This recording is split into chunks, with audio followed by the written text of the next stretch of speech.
Welcome to Seeking Numina, the Sacred Places podcast. I'm your host, Elise Wells, and today I am joined by author Vanessa Lavallee to discuss her book, Ancient Goddess Magic. Vanessa Lavallee is an animist practitioner and ancient magic enthusiast. She holds a master's degree in ancient religion and is working toward a doctorate in religious studies. She lives in Montreal, Canada, and you can learn more at vanessalavallee.com, which you'll see in the show notes as well. Welcome to Seeking Numina. I'm your host, Elise Wells, and I invite you to connect with the sacred wild within and around you through Numina, or sacred sites around the world, and the wisdom they hold. Together, let's remember the old ways, build relationships with land spirits, and dare to reach out to the fairies. The sacred wild is inviting you to dance in the moonlight. Will you answer their call? Vanessa, thank you so much for being here to talk about something I talk about a lot in this show and everywhere I am, the importance of knowing our ancient goddesses. And I loved this book. For those watching on YouTube, you will see the cover here. And folks who look this book up might be surprised that it's a little book, but it is so deep. It is a book that you can go back to again and again, and the footnotes alone will keep you going down internet rabbit holes for a good couple of months, like it did me. We actually had this interview scheduled for a few weeks ago, and we needed to reschedule, and I was actually relieved because I've been really enjoying your book, so I didn't want to rush to finish it. So it gave me that extra time to really sit with it, and I've been recommending it to my students and my friends because it's a really unique book for how deep you go into the past. You go far, far into the past. When people ask me about my work with Greece, with the Mediterranean, they're always like, oh, Greece is so ancient, it's so old. And I'm always like, it is, but like these goddesses are actually new to Greece by the time they reach us. That's how old Sumeria, Mesopotamia, the lands that we dive deep into in your book here, that's how far back we're going. Instead of talking about sacred places in the literal sense today, this episode is going to talk about our sacred past and how hard it can be to find tangible connections to sacred places when we're going so far back in the past, but how the goddesses that we meet in other sacred places are rooted in these goddesses. So this is I'm excited for this episode because it's very foundational for people who are looking to seek out goddesses on our land. Thank you for having me. That's very nice to be able to talk about that. The difficulty of finding places, especially regarding archaeological places, sorry. So when I did my master's degree in ancient religions, I was working with archaeologists, one specializing in Egyptian religions, the other on ancient Mediterranean religions. But even within my bachelor's degree in religious studies, I chose all the classes about ancient Mesopotamian religions. And I was like, oh, this is where this comes from. This is like the circle, for example. Everyone practicing some kind of magic will cast a circle, or at least traditionally we would cast circles before doing a spell. But in ancient Sumerian texts, we do have that circle made of zizuru flower to protect against evil spirits. So I was very excited. So when I was doing my master's degree, I was like, okay, so my main interest is demons, spirits, and ancient witchcraft. But I cannot not talk about goddesses because, especially in Mesopotamian time, they are everywhere. And this is what I explain in the book. The more you go into time, and the less and less goddesses there is. So yes, places, especially in ancient Mesopotamia. Today, these places are in Iraq or Iran. They are very difficult to access, even for archaeologists. They need all special kinds of permits, and with the war sometimes, or even political struggles, it's very difficult even for archaeologists to go there. We also have many, many important sites in Syria, which was the kingdom of Ugarit, and the Phoenicians, which were very important in the spreading of those deities. But Lately, it has been difficult as well to visit Lebanon or Syria, so it is a struggle. So we cannot necessarily visit the cities that are related to those goddesses, but we know that they were associated to specific types of places like mountains or rivers or lakes or even the sea. So in those cases, you can sometimes, specifically in the book, I talk about stars. Their relation has as stars, actually. I will go back to this, but in the ancient text that we have, we can sense that for them, the stars are the actual deities. So, because of that, you can access those energies almost everywhere, at least in the northern hemisphere. It is indeed different for the southern hemisphere, and I'm not very good with those. It's different constellations, so I guess they all have different stories and divinities associated to those constellations. So there has been a lot of good scholarship in the last years about the animistic worldviews of ancient Mesopotamia and how it is not, how would I say that? Excuse my English with my French accent. It is not that a goddess as a symbol like a star or a tree, but more that the deity is the actual star. And those energies were believed to be transferred to trees or stones sometimes. Or sometimes what they would do rituals that we would call ensouling. So they would draw the literal spirit from the stars to put into that effigy. There, that little statue that people would keep at home or in a temple. In the temples, they were very much bigger statues for sure. And this they had to do very often. So when the spirit or deity would leave, the energy of ensouling from the star would leave, then sometimes the city were at risk of being attacked. And so you had to do that ritual all over again. So this is why the priests were very important in the ancient times, because they had to keep those energies from the stars directly in the statues to protect the cities. So it is very interesting to see this worldview like that because it explains much more how nature is important in the ancient past. Instead of seeing those aspects as symbolics, they were literal energies. Yeah. So, yeah, so at least in Greece, which I know is the place you like the most, they were widely, vastly influenced by Mesopotamian kingdoms. They shared a lot with Ugarit, with Egypt, with Anatolia. So because of that, archaic religions of Greece, of ancient Greece, were slowly influenced and developed as how they became, but with all those sources from Mesopotamia. So it is important to understand that, especially in the Bronze Age, it was a multicultural societies. Like everyone was trading with everyone. We know they sailed a lot, especially Phoenicians. And we do have proof that they were trading from Ireland to India already in the Bronze Age. We found little stones from Mesopotamia in Scandinavia because they were trading some metals, coppers, and gems. So the kingdoms of South Mesopotamia were very rich in many type of minerals. So and agriculture. So they were trading with like the world. So that's And why they had such a great influence on us. and it's interesting how we kind of think of the past, this far distant past, as somewhat landlocked, or, and I think it comes from the Dark Ages. Like when we had our Middle Ages in Europe, that was the case for most people, as they didn't travel more than 8 miles in their entire lifetime, an 8 mile radius from where they were born.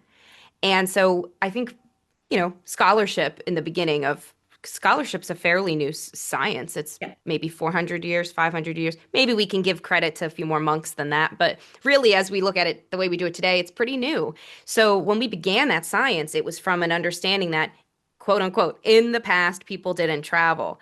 And I think it's only been the past 100 years, maybe since the 1880s, that we've shifted that understanding and understood that the ancient peoples were so mobile, they were so syncretic, and they weren't closed-minded.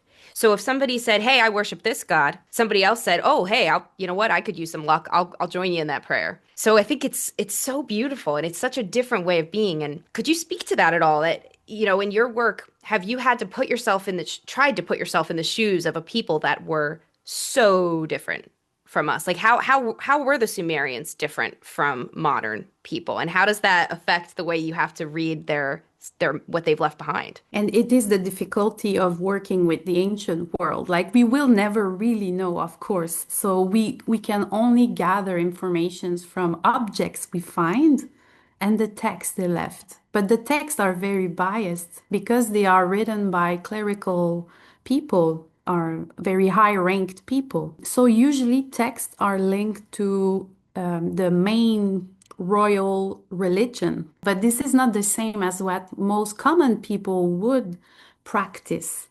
So, what I mean by that is that the text regarding the gods and deities focus on God specifically because they are political texts that are meant to push people in a specific region to worship a type of deity, a specific one. So those were very political. But when we dig, we found in houses different type of, so mostly what we could say spirit effigies or more like feminine effigies.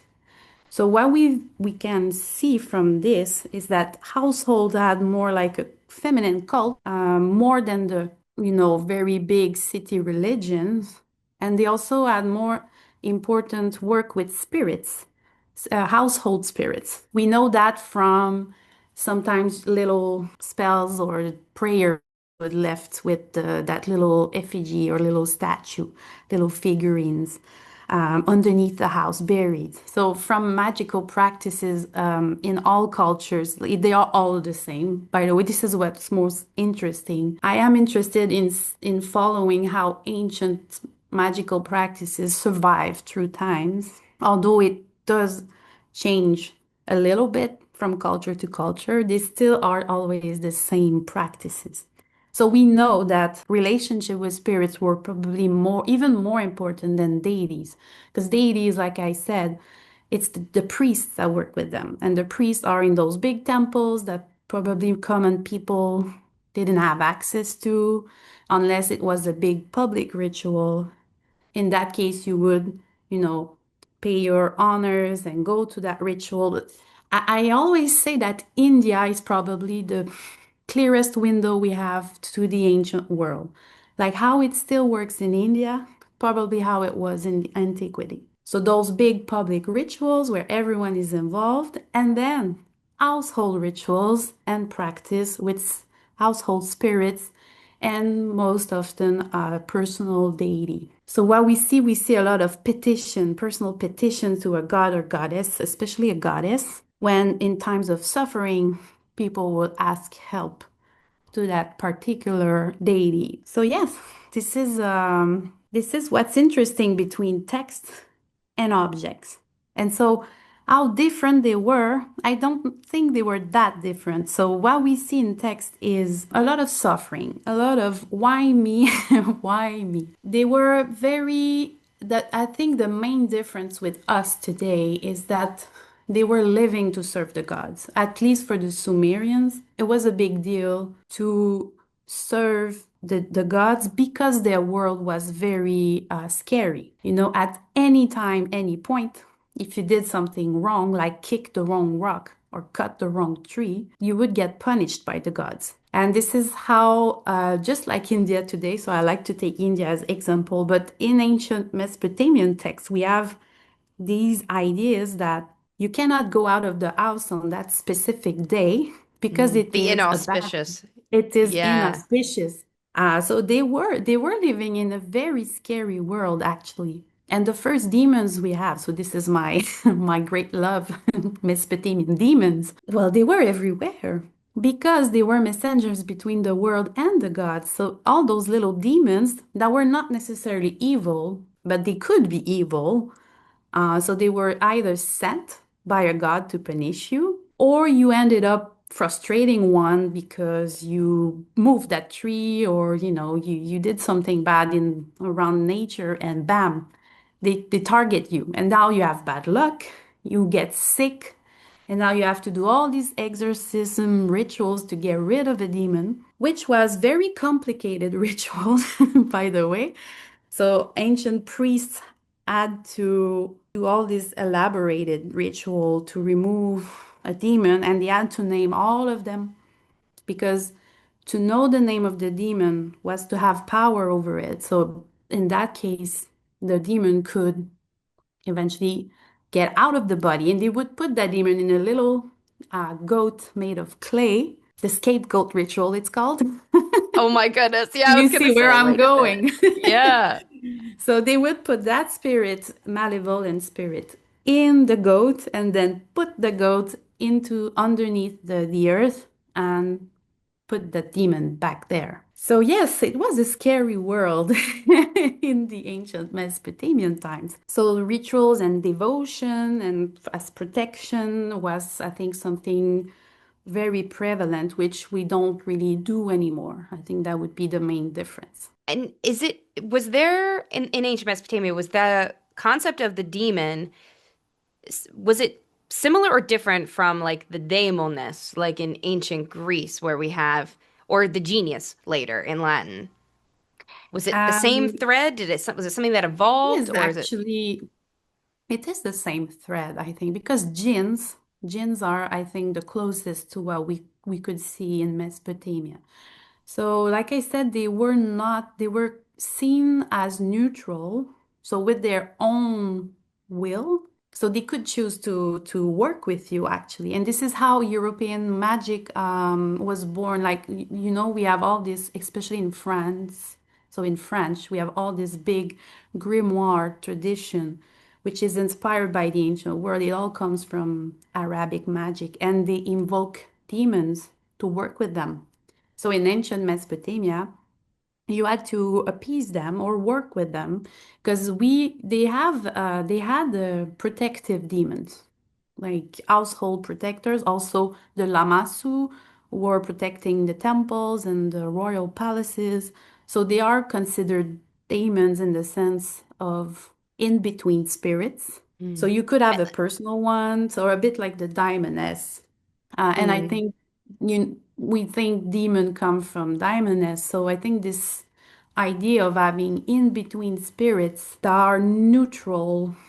They were also believed to be the energies of stars, bad stars, like the Pleiades, and also south winds. So specifically, winds that would come from so Pazuzu, the great, the popular demon from the Exorcist movie in the 70s. So he is Oh a yeah, yeah, Mesopotamian. yeah, He's yeah. a real Mesopotamian demon, but he was the king of the south winds. And he was so scary that the scariest demoness, Lamashtu, was afraid of him. So we have these great plagues of them fighting over, they would put that over a bed. And so that's really funny. So yes, I think it's because jinns, same thing. You can develop relationship with a jinn. In the Hebrew text, they also have that demons that learn the Talmud and they read Hebrew, and the demons are great scholars.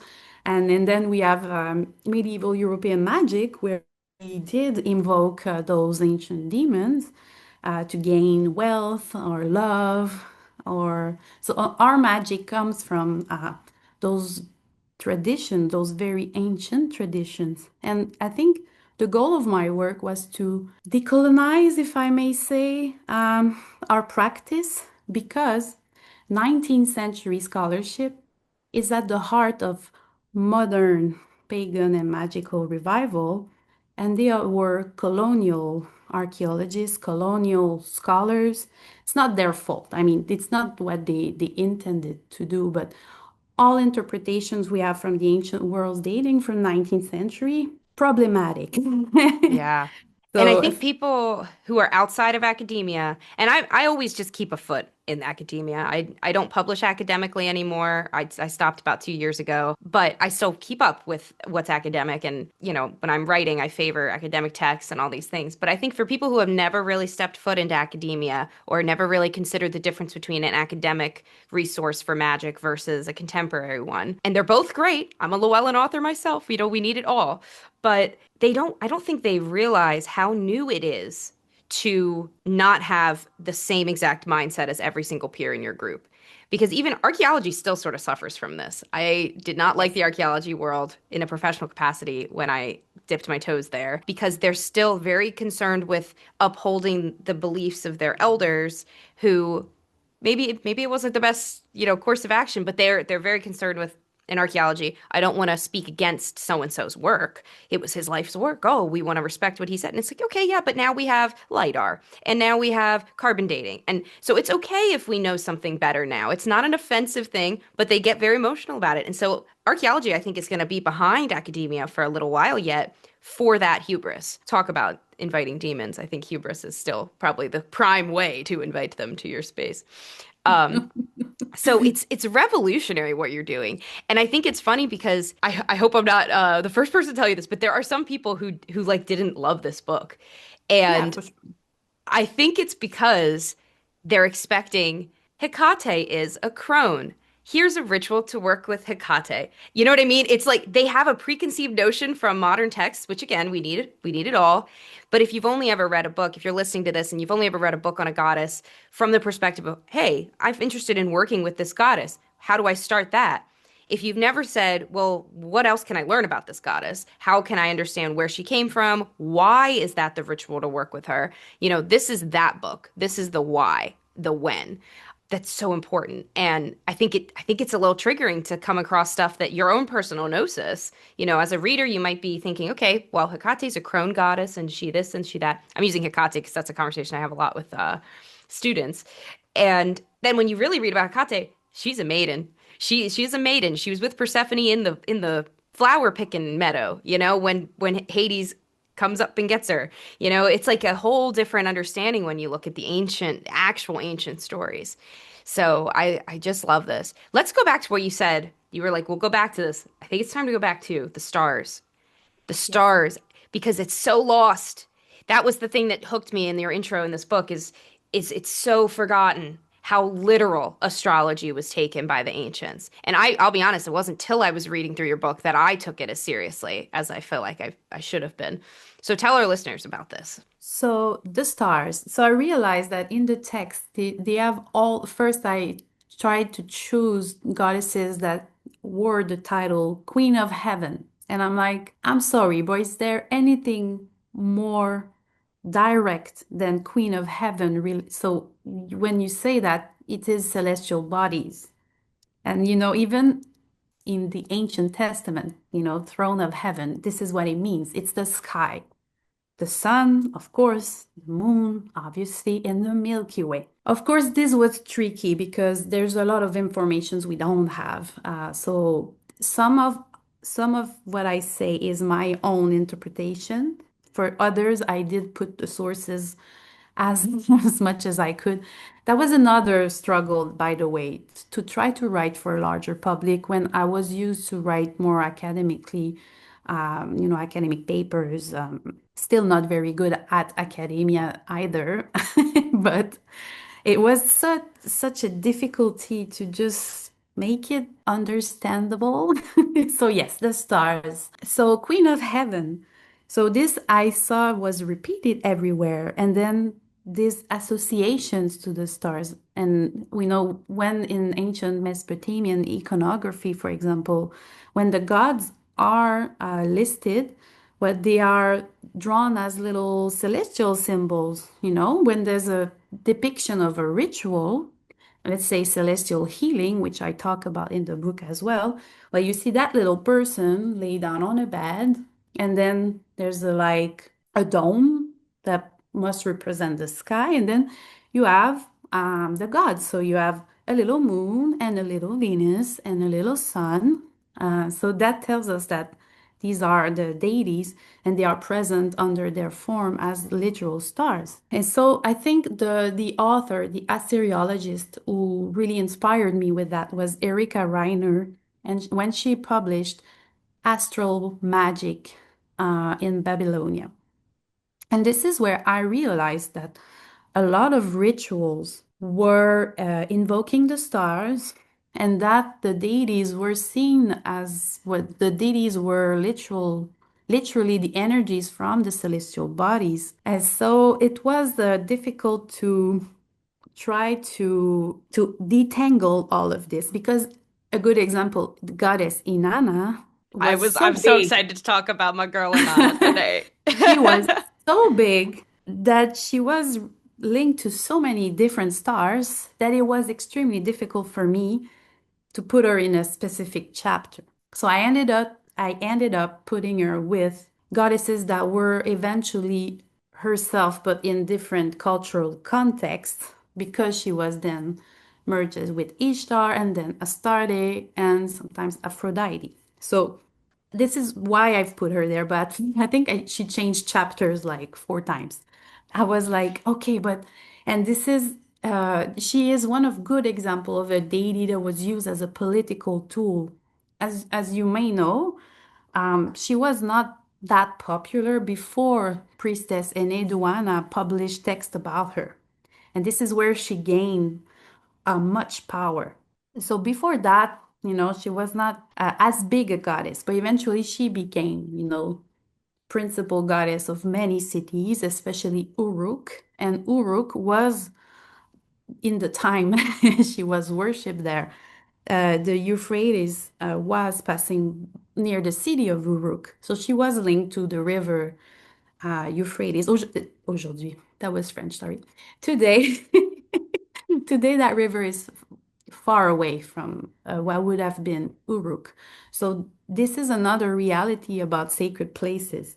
Stars change from 5,000 years ago. The pattern in the sky is not exactly the same. But also the rivers, some mountains, landscape has changed a lot. Like all North Africa was very green in antiquity, which is not the case anymore. It's mostly desert. But, in ancient times, it was very fertile. It was full of trees and greeneries and rivers. So this is also a reality because the landscape has changed a lot, especially the stars. So in my classes about ancient cosmological, you had to learn, we had this little special thing that we had to program the date. And they would tell which constellations, where they were, like 3000 BC, because it is changed a little bit. So for that reason, the stars that were very meaningful 5,000 years ago could be different today. Like the North Stars was very important. Corona Borealis, I think, was way more important than we give credit to. But it's hard to say today, of course. So in a way, if people wanted to try to visit the sacred sites of ancient goddesses, very, very ancient goddesses like Inanna, and there are so many goddesses in here, I guarantee there will be at least one, if you're reading this, no matter how much you've read, that you haven't heard of. Anat is a goddess I talk about in the Red Thread in a class I teach in the beginning of each calendar year. And I've never had somebody even know who she is. And she has her own couple pages in here. Um, One of my so favorite, yeah, Anat is she's one of my so favorite goddess. me too. I think of her as like a connection to Inanna in a more the like the empress versus the high priestess in the tarot. Like they're these two sides of the feminine coin. Kind of a maiden mother, but more there's more of a well-roundedness to their connection. I just got off on a tangent of praising this book again. So the best way to worship these goddesses or go to a sacred place to reverence these goddesses or do a ritual for them is actually probably somewhere with good visibility. Just go a couple hours north if you're near a city and get away from it, get into a low light pollution area and draw down those stars. And it's fun too. In witchcraft today, we still are teaching how to draw down the moon. And if we can do that literally, if we can envision it as a literal practice, it's funny because I've never made this connection before. I'm a big fan of Lord of the Rings. I think it holds Me all too. the codes that people need to find animism in their lives. I think it's the best gateway drug to an animistic perspective. The elves of Lothlorien practice this. They draw down the light of the stars into the vials for their warriors to carry into battle. They give Frodo the light of Erendil, their most beloved star, which is Corona Borealis. It's the North Star. Yes. That's such a cool connection. It is because it is also so Tolkien was not stranger to ancient Anglo-Saxon magic and Scandinavian magic. And we have all of these traces. When I was living in Sweden, that was extremely interesting because they had all these connection to star names. Like all the streets in my city were based on the stars. And they are people who were Christianized quite late in history. So their rituals, their festivities, seasonal celebrations still are very much like the ancient ways. And also they still sing a lot. I talk about dance and singing also in the book because these were extremely important to draw the energies from the stars. Like it's like you had to dance and sing and recreate the movement of the planets and stars in a way that you could either enter trance, which is something known to many spiritual practices today, but also just, ancient Greeks said that the planets made sounds. So, and Hmm. so I think if you do music and you some chants, this is where I was trying to say in the book that it has to be literal and physical because it was in the physical world. Like if you move a certain way and you do that chant and you make noise, it has a real physical impact, and then you can draw very physical and real energy from a star and then communicate or just do some devotion or at least have some protection. So we did find, I think the objects we found the most were amulets, protective amulets from the ancient Mediterranean and Mesopotamian world, because it was, I think, the easiest way to encapsulate those star energies. And especially those little naked goddess. We are not sure. So some people say it's Astarte, some disagree, but because it's made of a little gold leaf, it represents the specific star, but it also encapsulates the energy because it is gold. And people would put those amulets in water because it reflects the stars. So it was kind of very poetic way of sending your wish to the stars because you can see them on the water, their reflection. So it is all very physical actually, because this idea of another world of spirits that is different from our world comes from the Victorian times.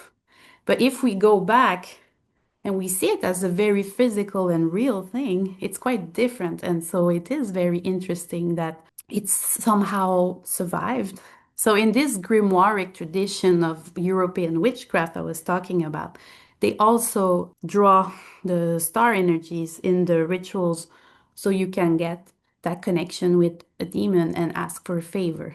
I love These that. are worth digging into, by the way. This is really the core of our magical tradition. And for some people, it's hard to hear that ancient witchcraft, at least in European context, includes Christian elements because witchcraft is a practice in all religions, all of them. So, and sometimes I think people don't like to hear that, but it's important. Like in my province, my country, people would call on the sun with a Christian rosary that you would throw outside and ask for the rain to stop. And this is real witchcraft because in antiquity, the characteristic of a witch is the ability to connect with spirits, speak with the dead, interact with divination, and control the weather.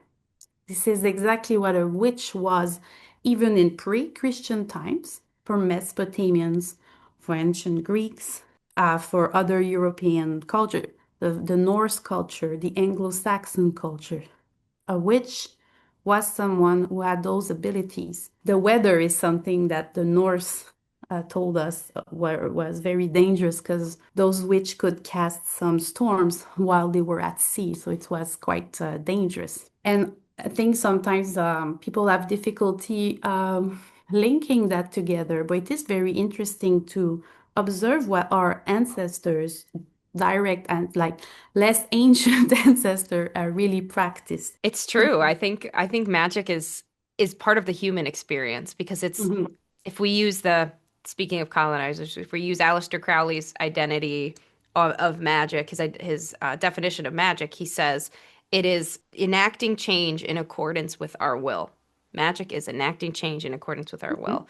And it's hard to argue with that definition. I think it's a pretty solid one for what magic does.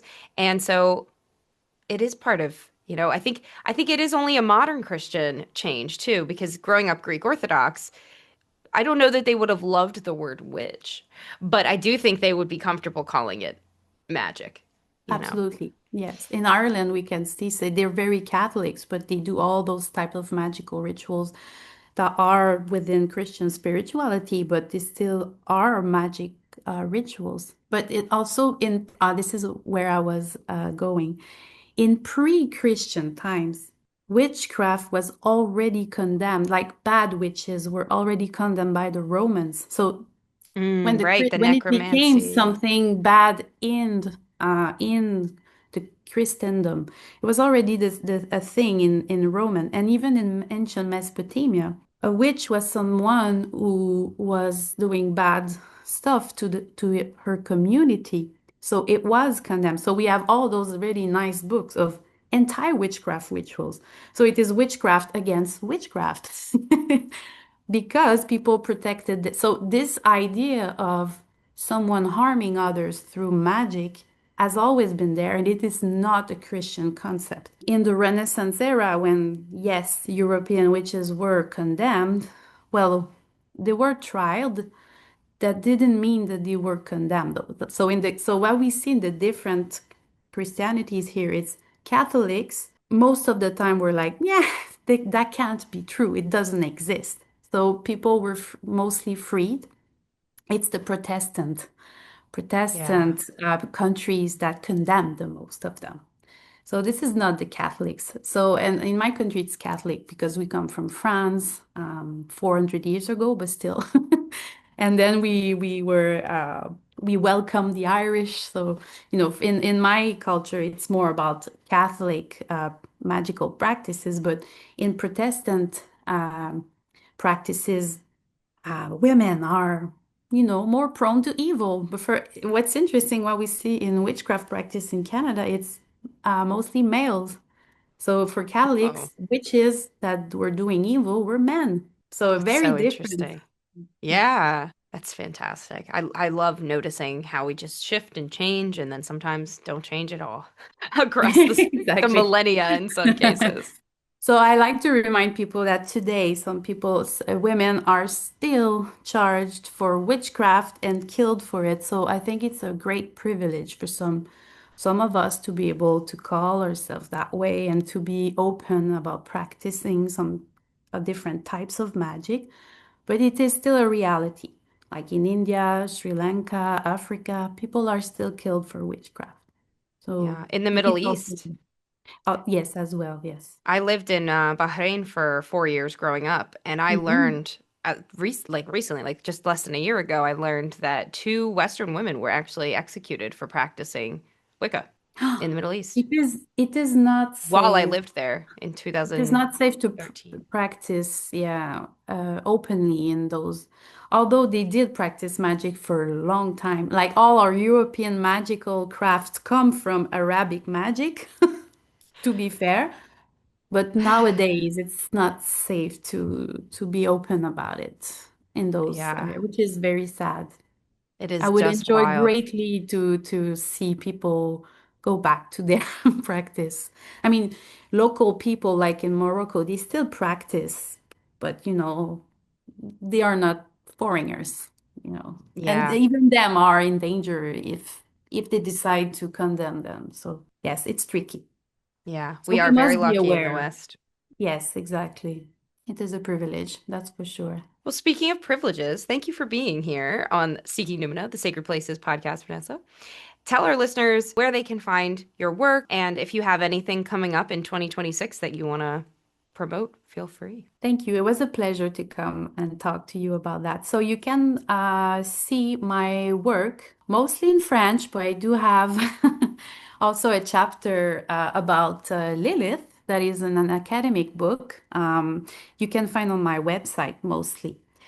So for the following year, there's another book that will come out about dark goddesses and witches of European witchcraft folklore related to the Ooh. night. So it's a bit like the night goddess I talk about in the book, but all this idea of the witch as representation of the winter and the night in European folklore magic. So this is what I will be working on for the next year. Oh, fantastic. I can't wait to read it. I'll have to have you back on the show to talk about the new one because keep me posted. I definitely am I excited will. to read that. Thanks Thank you again so for being much. here. Thank you for seeking Numina with me today. Join me at patreon.com/Elise Wells to support this show and get access to a library of rituals, exclusive videos, meditations, and more. To learn more about my upcoming retreats, book a tarot reading, or learn with me in workshops, classes, or mentorship, visit seekingnumina.com.